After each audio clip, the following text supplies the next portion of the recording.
Well, thank you for inviting me, and thank you to everyone for joining us this afternoon to talk about a whole school approach to supporting vocabulary in primary school. So my name's Stephen Parsons, and I'm a speech and language therapist by background. I'm originally from Australia, but I spent most of my career in the UK and predominantly in Hackney in East London as well. So just a little bit about some of the things I do. So in a voluntary capacity, I'm chair of RADLD, which is the Raising Awareness of Developmental Language Disorder. If you've never heard of developmental language disorder, I suggest you go to radld.org, so RADLD.org, because 2 children in every 30 have this condition, which affects learning, but also obviously vocabulary as well. And then I'm also chair of NAPLIC, which is a UK-wide organisation for teachers and speech and language therapists who work with children and young people with speech, language and communication needs. And then what pays the bills, what I do now is lots of work around language, developing language resources. So these are some of the resources that I have written over the last few years. Okay, so a lot on vocabulary and also more recently on language for behaviour and emotions. And then also majorly, more recently also doing a research project on vocabulary as funded by the Education Endowment Foundation as well. All right, but we're going to focus on vocabulary. I want to just think about language generally as well, and then the importance of language, because it's a little bit artificial to separate vocabulary from language, from spoken language, because they're so intertwined with each other, right? So in many ways, they're one and the same. So children are behind in language development at age 5 are 6 times less likely to reach the expected standard in English at age 11.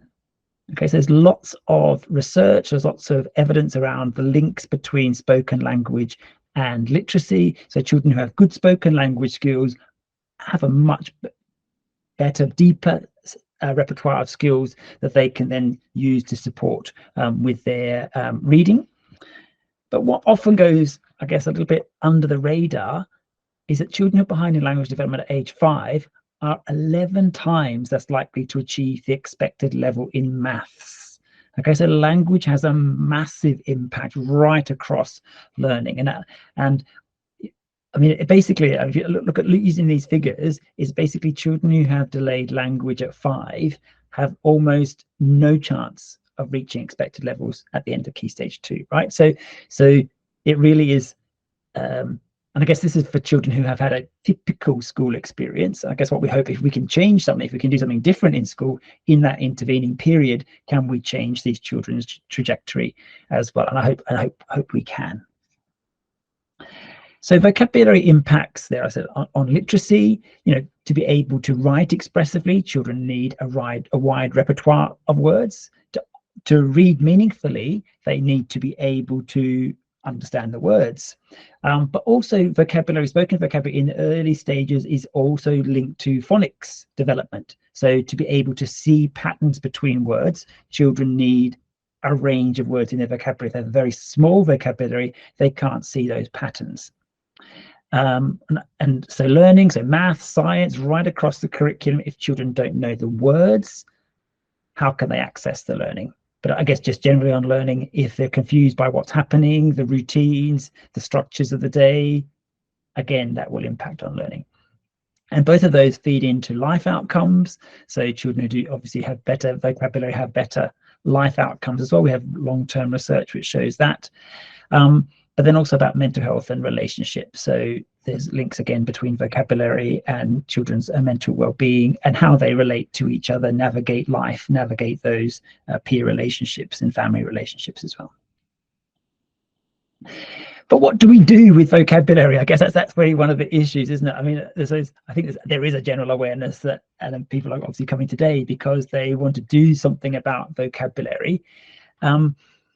But often the hurdles that we face are just the number of words. Okay, so there are a lot of words, and you know, so different researchers estimate different numbers, but the typical average English speaker understands somewhere between 30 to 50,000 words. All right, so it's a lot of words. And then where do you start? So I train quite often mixed audiences of teachers and speech and language therapists, and the speech and language therapists want to start with very, very simple words because that's where the children they're working are at. And teachers want to start with the curriculum and actually how do we bring that together so actually we're working at the right level but also within the curriculum as well. And then there's the time pressures. So so if you're going to think, oh, can we 30,000 words, how can we teach 30,000 words? There is not enough time in the day to ever do that, right? So don't even think about that. But actually there's a lot of pressure obviously from curriculum demands, so that the amount of content and therefore the amount of vocabulary that children are exposed to is a huge demand. And there's issues like retention. So quite often an issue for many teachers they observe in that for their children is that children have been taught these words but they're just not retaining them. And then the other another issue facing is that children are coming into school with very low spoken language, very few words, and then even once they're in school, they have a very limited experiences, and a lot of the vocabulary we learn is outside of school as well. So, there's lots of barriers there. I've got a little, I guess, a rhetorical question there. Is vocabulary a send topic? And there has been a kind of, well, certainly a decade ago, it was viewed that way. It has changed, but, it's not, right? It's for all students, and we're very much advocate a whole school approach because we can extend the vocabulary of all children, and that opens up new opportunities for all children. So our key kind of points broken down really is that involve everyone. We don't learn our words from just one person. Okay, so we've got to include so we learn from everyone. So TAs are important as teachers, lunchtime supervisors. Everyone has a role to play. Families have a role to play in developing children's vocabulary. Cross-curricular, thinking of subject leads, and probably the English lead is likely to have a propensity of interest in vocabulary, but actually vocabulary is important right across the curriculum, right? So we've got to think whole curriculum really. Opportunities for repetition are particularly important for vocabulary learning, and sort of observational studies where they look at teaching practice and across lots and lots of different schools, and where there's sort of like occasional repetitions. Like, what does this word mean? Let's have a look at this word and just use it.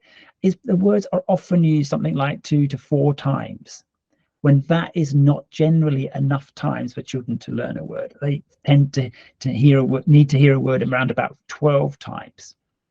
Okay, but just not repetition as in the same word over and over again. It's how to use the word. So showing children how to use the word is really crucial. I'm a big fan of having fun, because if we can engage children in vocabulary, then they're cued into it, they're listening to it, and they're doing most of the learning themselves, right? So that's really about turning on that switch, and it's a long-term process. So that's I guess the one thing we can't change is because of the number of words. This is not a 1 year. This is not the year 6 teacher worried about SATs results focusing on vocabulary. It needs to start in nursery and reception, year in, year out, to build that strong, robust, large vocabulary.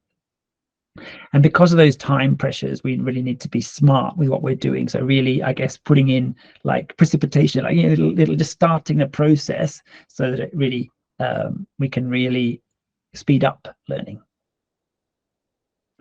Okay, so this is the approach that I've developed with my colleague Anna Brannigan, that we have used and refined over the years. So we've been going on about this for about 20 years or so. Not in this format, but over in different formats, and it's come to this point really. And we've done lots of working with lots and lots of different schools all over the world. I mean, obviously mainly in the UK, but it's being used in in Canada, the US, Ireland, and Australia and New Zealand, as well as in all parts of the UK, so England, Scotland, Wales, and Northern Ireland. So it's adaptable. It's a framework. All right. So this is not a new curriculum. This is a framework to think about vocabulary specifically. So we start with, it's a whole school approach, supported by families. So we have thinking about families and how they are engaged in every single step along the way.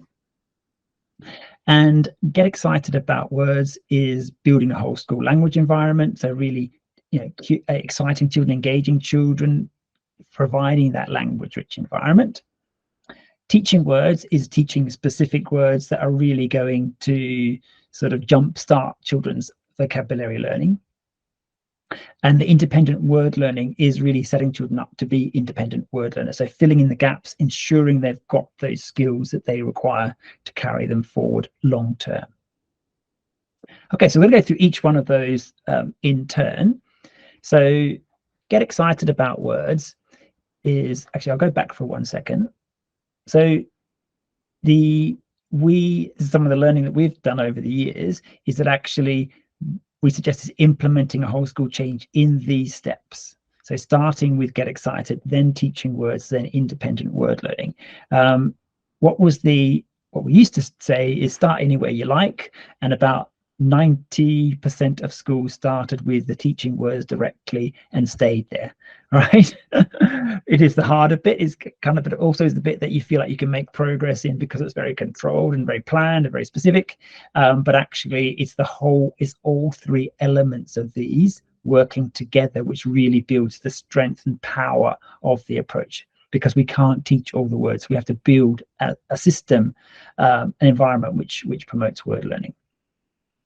So part of that is getting excited about words. We want children to be engaged word learners, to be aware of words, and to really buy into that whole process. So how can we do that? It's through building a language-rich environment. So exposing children to an exciting vocabulary-rich environment, which is at the right level as well, the right level of challenge. We don't want to overwhelm children. It's got to be at that sweet spot of challenge. And then word games. Okay, so playing word games because they are important for promoting awareness, they're promoting skills, but also that engagement as well. So I guess the key message really is have fun, be creative, create the energy, and accessible to all. I think that's probably one of the key things. Is it's easy to get people, if you think of the staff room, okay, there will be people in the staff room who love doing crosswords and Wordle, right? And there'll be people in your staff room who that would be just like the last thing they would ever want to do. So, and children are exactly the same. So what we want to do is make sure that the games activities are accessible and engaging and motivating for all of our word learners. And it starts with staff. So what things can we do that motivate staff about words? It can be really, really simple things, okay? It's not on the slide, but something like just having a something about a notice board, something on the notice board, and it's like I put up a word. How many languages can you translate this word into? Or choosing a particularly rare random word and putting it, and people guess what the word is, or something like that. It could be silly or rude or whatever. Just silly little things like that to have a bit of engagement from staff. Okay, then celebrate words is just that, exposing children to a rich vocabulary, choosing books which have great vocabulary in them, and then just say, oh, I like that word, that's an interesting word. So engaging with the text, showing that enthusiasm is a big part of the thing. But then just little things like this, choosing, selecting a jewel on a well-chosen word, so that actually to appreciate vocabulary is particularly motivating. But be careful about the level of words chosen. They should be well-chosen words. I don't use the same word again, but well-chosen words rather than sort of flowery language is a kind of trap of promoting sort of inappropriate, over-the-top kind of language, but just really appropriate language. Little crafty little things. So I love this one, is an idea where you start off with a concertina body and you add the arms, legs, and head, and that can be a descriptives of a character from a book.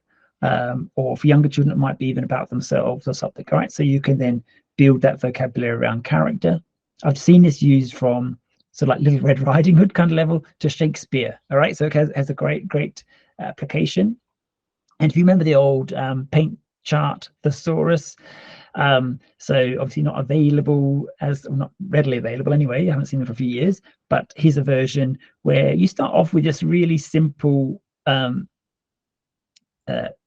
words, everyday words at the bottom, and then children add their own synonyms as they go.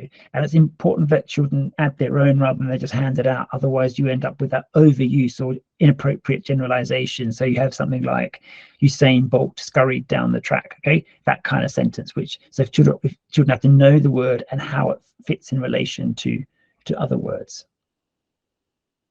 And then one of our favorite ones, and there's a link in the notes which are shared with this session to our website for lots of different ideas, is dressing up as a favorite word. Right, so have where children come in dressed up as a word that they like. So something, I love this one, glutton, just because sort of what 8-9-year-old boy wouldn't love, just like eating chocolate, smearing it on their face a day at school, right? But simple little things like this, just different ways of promoting vocabulary. And then what lots of schools have done is do some kind of vocabulary event, invite families in, and then have some kind of event with the families and talk to them about vocabulary and what they can do at home as well. Okay, and then other things like word of the week. Okay, these are resources that are available, but from our book, but any kind of celebration of words. These probably aren't going to be enough for children who don't know anything about the word. All right, but what they do is build that awareness of words and the importance of words and that kind of engagement as well. Okay, so little ideas there just to keep that building words. And then games. So the important skills for word learning in general are phonological skills and semantic skills. So the understanding of speech sound and meaning. And so the great thing is that most word games also use these skills. So as well as being fun, engaging activities, what they're also doing is improving children's general word learning skills, because they require children to be able to make new connections between words. All right, and that's how we strengthen our word learning system. Actually, this is not going to work today because I can't see the feedback or what into chat or anything like that. So I'll play it with myself. Okay, so big brain is you start off with a meaning clue and a letter or speech sound clues. I think with basically it's I spy, but you don't look around the room, you just have to think of it with your head. So it's very easy for families to play, in a doctor's waiting room or a long car journey, whatever. I think with my big brain, something that is something that you eat, and it starts with a ch. And you might say chicken, chips, chocolate, chorizo. I can keep guessing as long as I can think of one more than you can, and I'll say cherries. Okay, as long as I can think of one more than you can, I can choose who the winner is. So it's quite fun like that. Okay, another great game. This one's Hink Pink. You can just Google this. You just Google Hink Pink, and you get examples of these. So the answer to all of these are 2 rhyming words of the same number of syllables. So Hink Pink, what do you call a miserable father?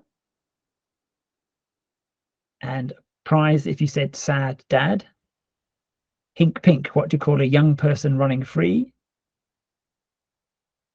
A prize if you said or thought of wild child. And Hink Pink, what do you call an incorrect tune? A prize if you thought of wrong song. Okay, so they're really fun to answer. You can actually make them as well. So if you give children the answer, they can come up with the synonym clues, and they just feel so clever, right? And I've done this with children who have very limited language, and it really helps to really think about words, the meaning of words, and how words are connected in terms of rhyme as well.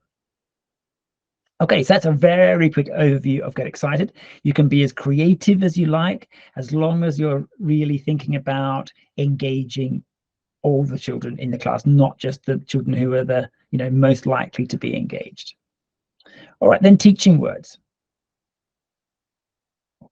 So I said already is you can't teach all of the words. So don't try and teach all of the words. But what we can do by teaching important words, because words are connected to each other, so we can teach the words which are most important, and we can teach the words which are really going to kind of spark children's wider vocabulary learning as well.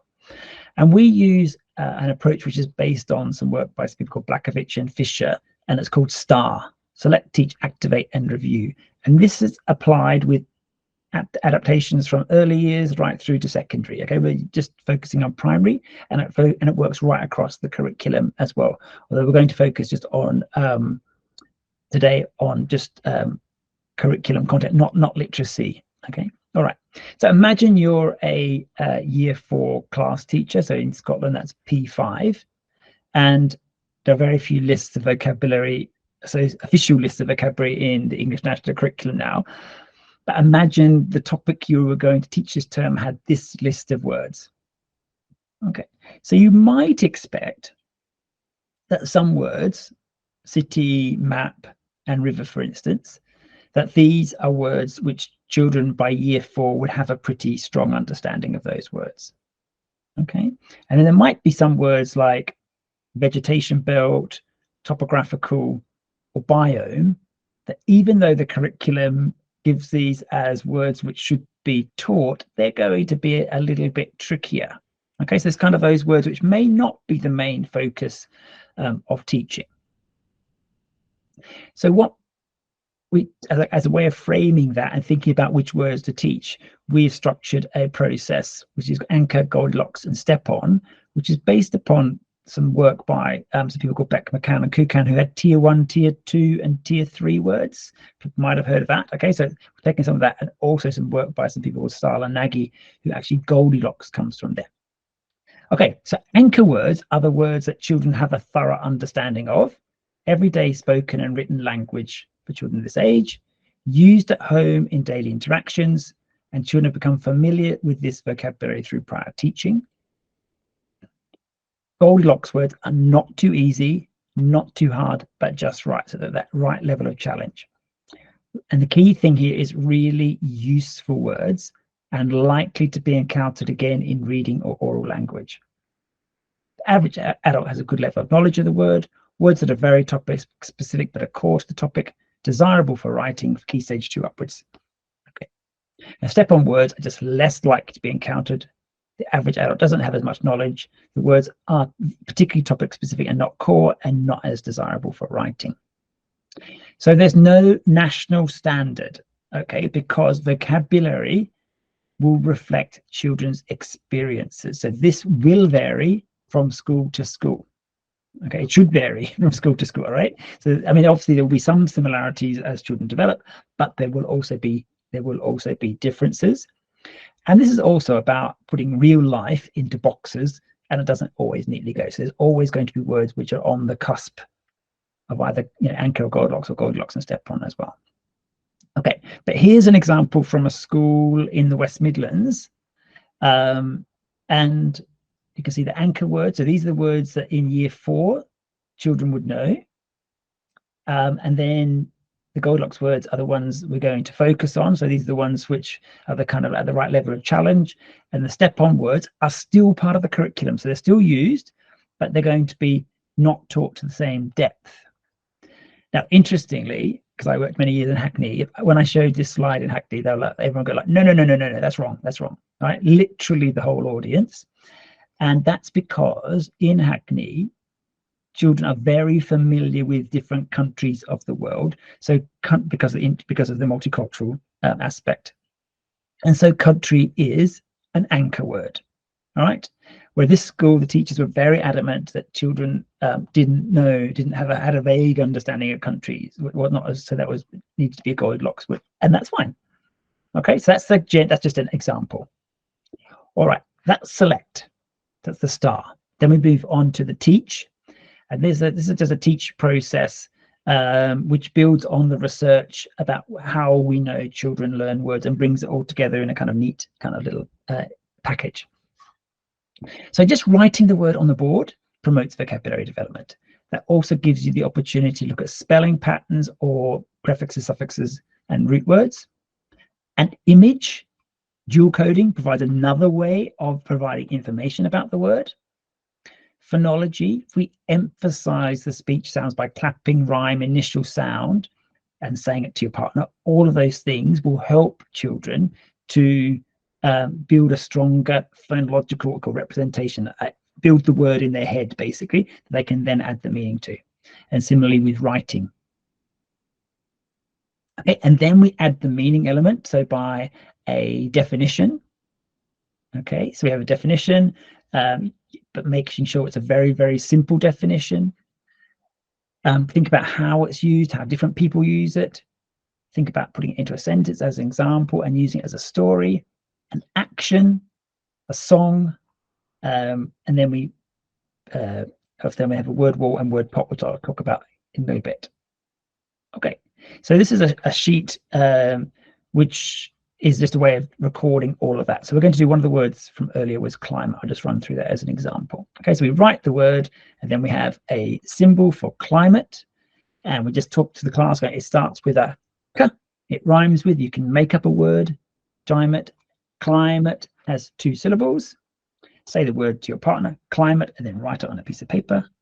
Okay, and then we have a discussion about the meaning and the other bit. So a little bit of preparation to do is have a very clear, simple definition in your head before you start, because it's fiendishly difficult to explain words simply when you're on the hoof. That's what I'm trying to say. On the hoof is that you can often talk around the word in quite complex ways. So really having a very simple definition. So something like climate might be the normal weather in a place, is what the dictionary definition I've found. Okay, so we would have a discussion and then just add the keywords that we think apply. So weather, over time, for an area, usual.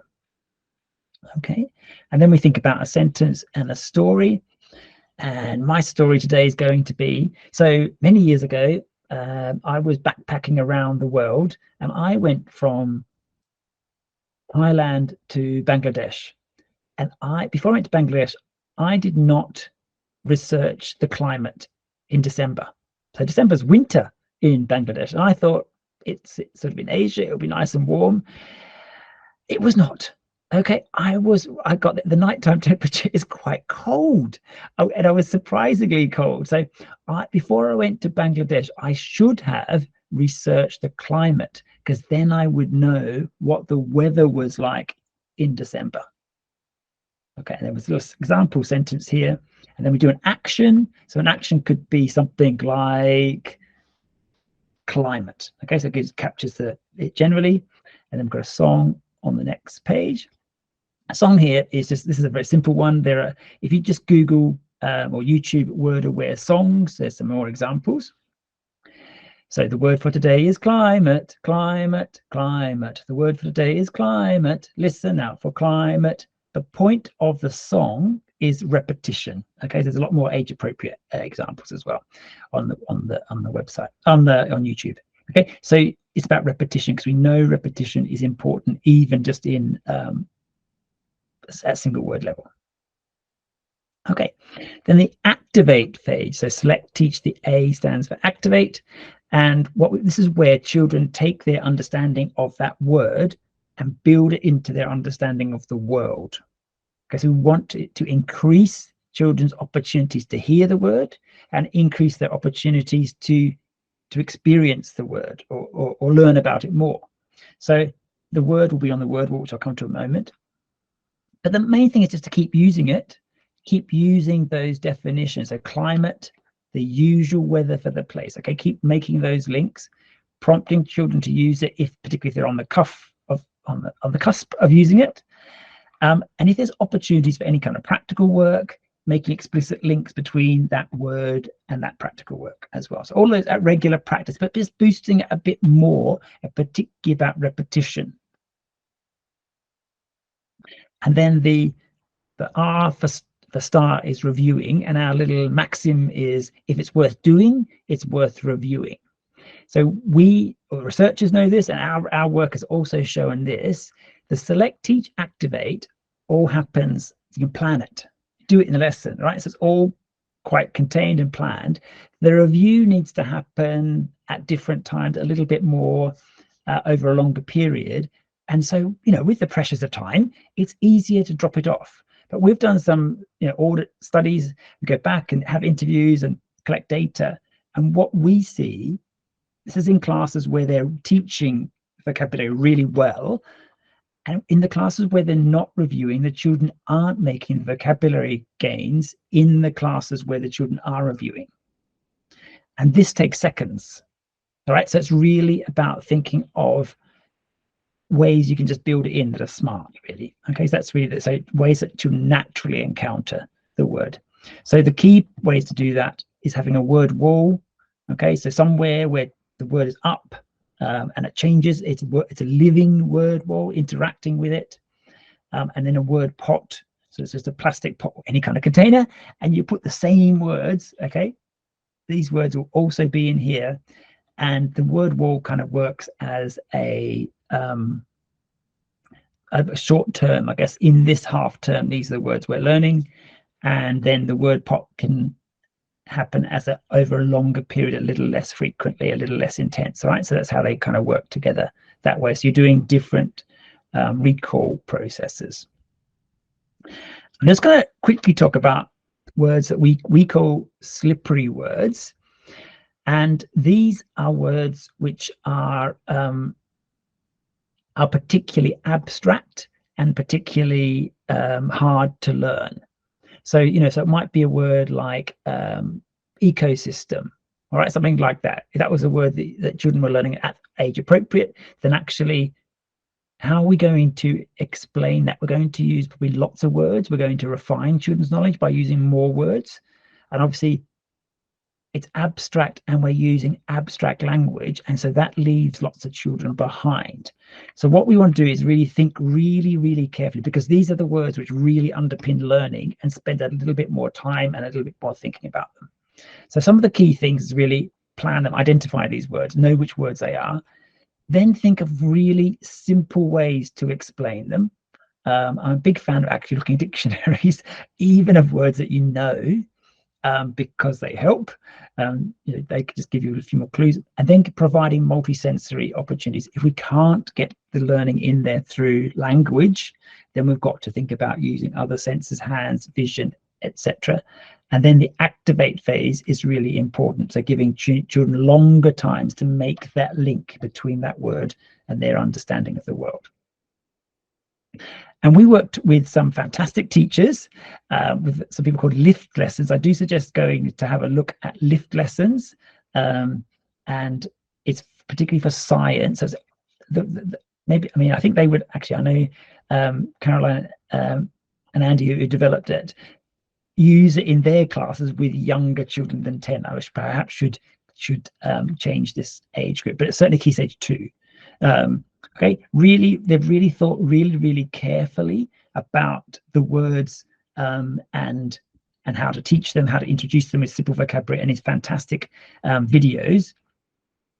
What I might do is actually keep this, and I'll show the video at the end, rather than, because I can't embed it and have to go out and come back. It is sort of thing, but it is fantastic as a way of really introducing words. And of course, science is absolutely jam-packed with these slippery abstract words, and children just don't get science because they don't get the vocabulary, right? So lift lessons is really a great resource.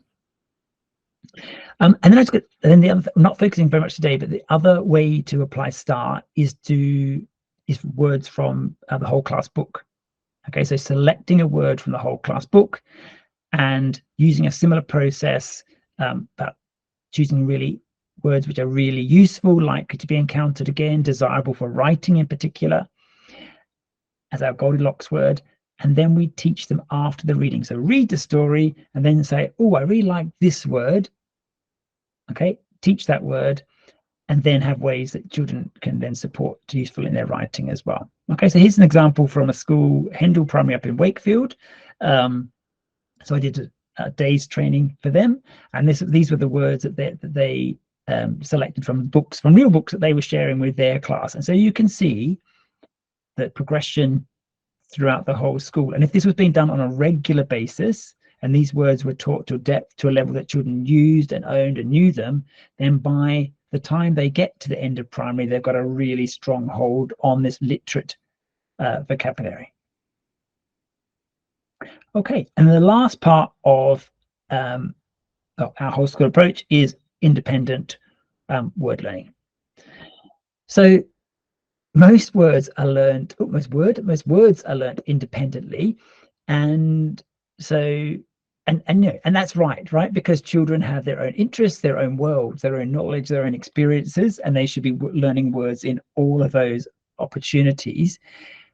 But we know that particularly children who have language learning needs, literacy needs, learning needs, don't necessarily have that full repertoire of vocabulary learning skills. And we can advance all children's vocabulary learning by teaching skills. So these are just the 7 areas that we've kind of focused on in our approach. And then there's just different areas. I'm going to touch on a couple of them before we finish.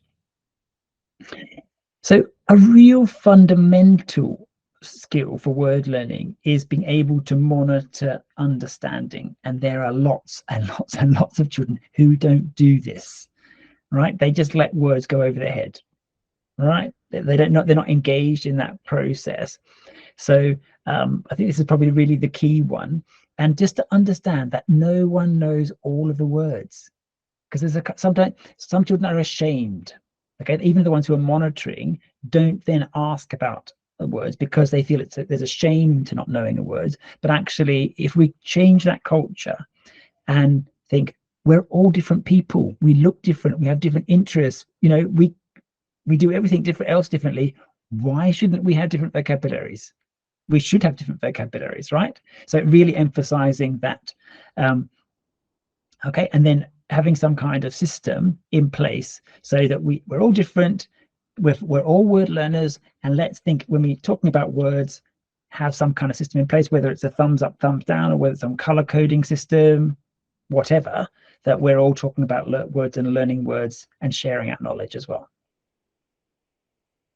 And then another one is just thinking about accelerating or developing children's word learning, is that morphology, so being able to break apart and put together words, becomes a major driver for vocabulary growth in secondary.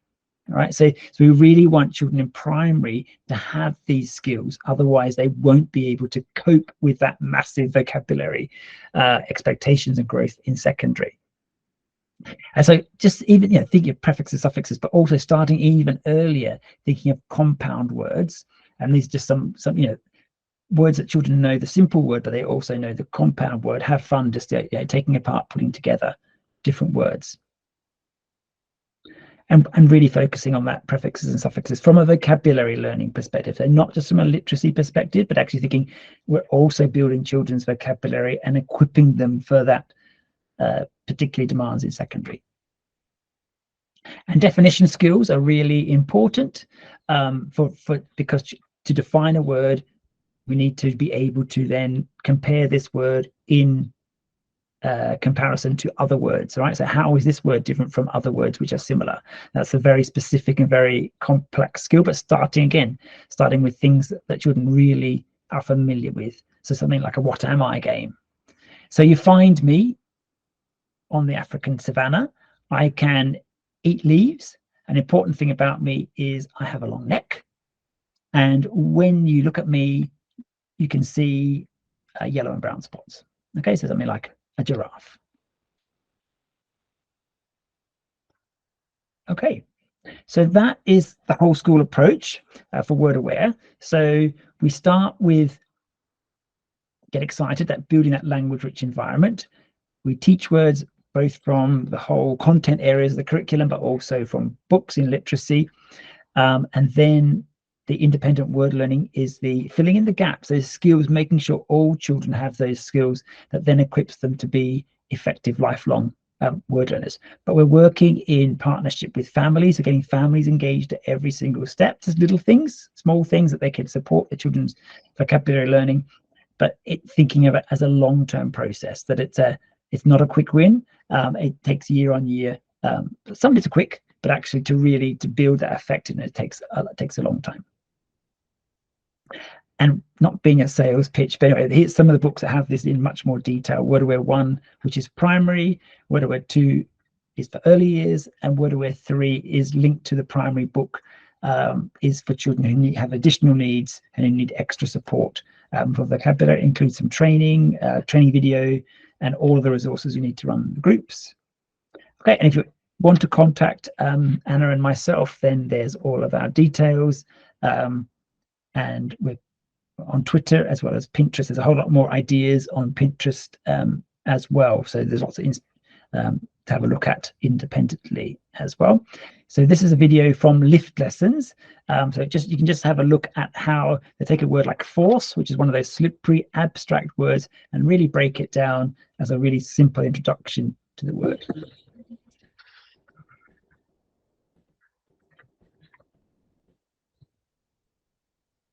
Force.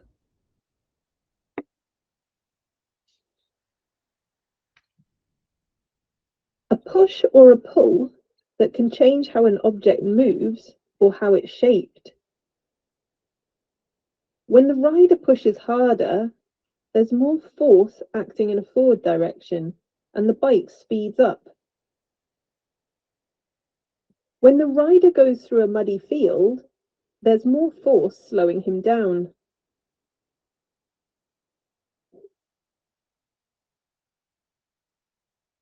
Weight is a force that pulls the person downward. Forces can change an object's speed and direction. Forces can also change an object's shape.